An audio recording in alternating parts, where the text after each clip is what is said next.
नमस्कार मित्रमैत्रिणींनो, मी प्रियंका आपल्या यूट्यूब चॅनलमध्ये तुम्हा सर्वांचं खूप खूप स्वागत आहे। आज आपण पाहणार आहोत थंडी स्पेशल अळीवाची खीर।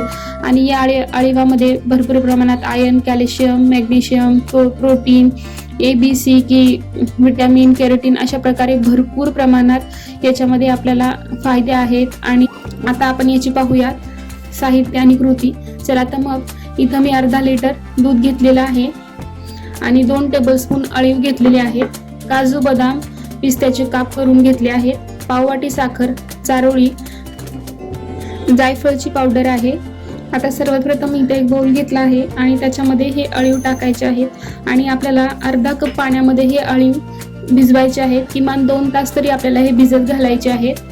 तर मी अशा पद्धतीने हे अळीव अगोदरच 2 तास पाण्यामध्ये टाकले होते। हे पाण्यामध्ये टाकल्यावर फुलतात, तुम्ही पाहू शकतात। आणि असे अगदी साबुदाणा जसा होतो तसे होतात हे।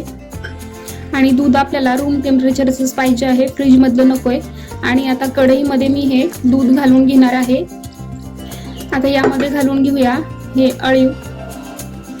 आता हे आपण याच्यामध्ये अळीव घातले आहेत आणि आता छान हे मिक्स करून घेऊयात। गॅस न लावता ही प्रोसेस आपल्याला खालीच करायची आहे, नाहीतर मग गॅस लावून घेतला तर याच्या गुठळ्या होतात। आणि अळीव तुम्ही दुधात देखील भिजवू शकता, पण मी इथं पाण्यात भिजवला आहे।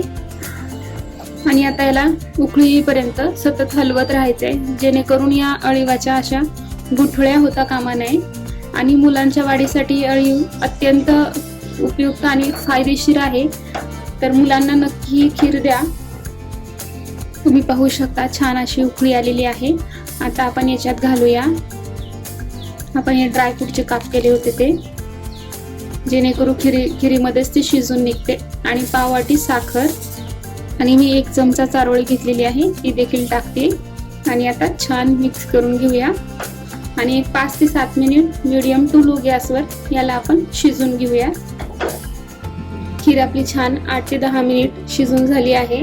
आता आपण याच्यामध्ये घालून घेऊयात जायफळ पावडर आणि थोडीशी वेलची पावडर। याने टेस्ट आणखी खूप छान येते। आणि जर तुम्हाला याच्यामध्ये गूळ घालायचा असेल तर तुम्ही हे थोडं मिश्रण खाली काढून घेतल्याच्या नंतर याच्यामध्ये गूळ घाला, नाहीतर काय होईल ना, गुळाने दूध फाटेल आणि ही खीर अशी एकदम पातळ पाण्यासारखी होईल।